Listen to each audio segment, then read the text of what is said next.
किसी से अगर प्यार करते हो तो अपने मन की बात अभी कह दो, इसी पल कह दो। पता नहीं वो शख्स फिर रहे या ना रहे, ये पल फिर लौटे या ना लौटे। और ना कही हुई बातें कभी कभी जख्म बन जाती हैं, ऐसे जख्म जो नासूर हो जाते हैं। मैं आज आपको एक ऐसी ही कहानी सुनाती हूँ जिसमें ना कहने का जख्म इतना नाशूर रहा कि ताउम्र बना रहा। आज की शाम का आनंद के जीवन में एक खास स्थान था।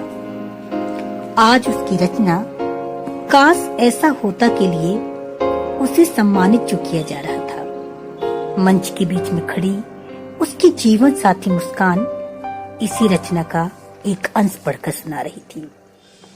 मुस्कान की आवाज जैसे जैसे आगे बढ़ती गई, आनंद की यादों के पर्त भी वैसे वैसे खुलते गए। वो कॉलेज के दिन थे। आनंद तब भी लिखता था, फर्क सिर्फ इतना था तब वह अमर के नाम से लिखता था और तनु उसकी जिंदगी थी। पहली बार तनु को वार्षिक उत्सव में देखा था उसने। शांत, सादगी, खूबसूरती से भरपूर।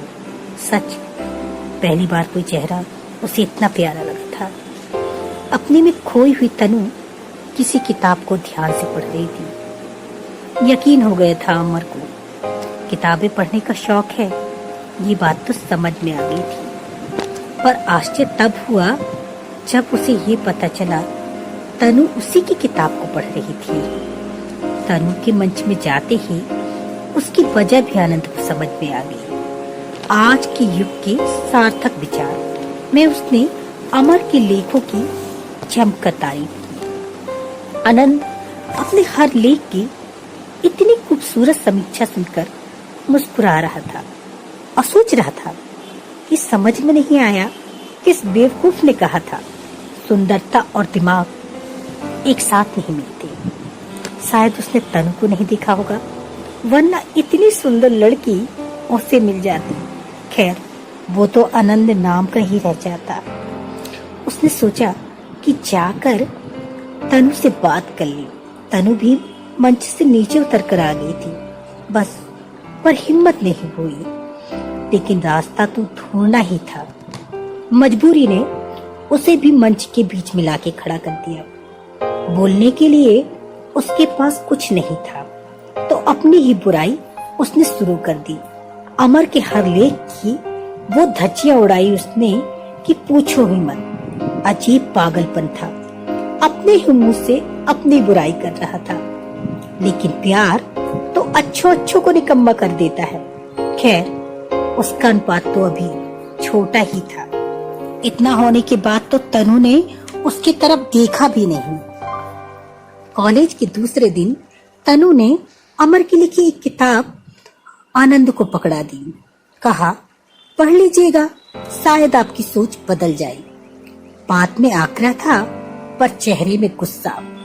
आनंद समझ गया, अगर आज सुलह नहीं हुई तो प्यार का तो पता नहीं, पर दुश्मनी जरूर कायम हो जाएगी। वो तो ये कभी नहीं चाहता था। अमर, ये तो कमाल का लिखता है भाई, जानता हूँ मैं, आपकी पसंद बुरी हो ही नहीं सकती, पर बोलता नहीं तो आप जितनी खूबसूरत लड़की से बात कैसे होती। बस इसीलिए चढ़ गया था स्टेज पर। आप कहोगी तो उम्र भर अमर की तारीफ कर सकता हूँ।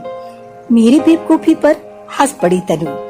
उस दिन से शुरू हुआ हमारा रिश्ता दिनों के बाद महीनों में बदल चुका था, पर अपने मन की बात आनंद आज तक कह ही नहीं पाया था। उसे डर था कहीं अमर से प्यार न करती हो तनु। आखिर तनु से उसने पूछ लिया, तुम अमर से प्यार तो नहीं करती हो ना?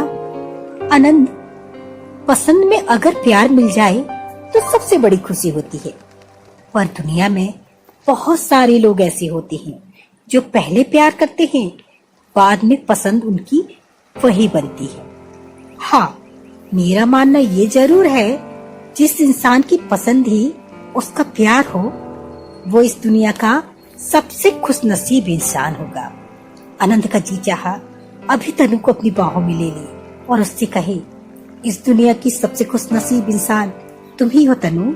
देखो ना, मैं ही आनंद हूँ और मैं ही अमर हूँ।